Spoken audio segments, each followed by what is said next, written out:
This is a quick video to show you how to bypass the reset button. On the PN-2E power nozzle, it has a thumb switch, or a thumb wheel here.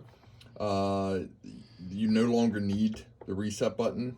All the newer style versions of this power nozzle, they've eliminated it because you have a trigger in the handle. So this reset button is found to be redundant. So if your reset button does go bad, you can bypass it. So what you do, flip it over, take your two screws out, remove the cover, get your access here into the reset button. You can just take a pair of needle nose pliers or something and pull those two terminals off the reset button.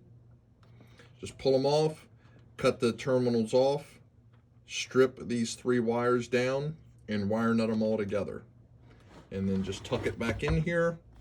When you put your cover back on, put it in place, put your two screws in, and then up here just snap these right here to make sure that those lock in, and then you're all good to go. If you have any questions, let us know, but you can leave that reset button in place. You don't need to take it out. So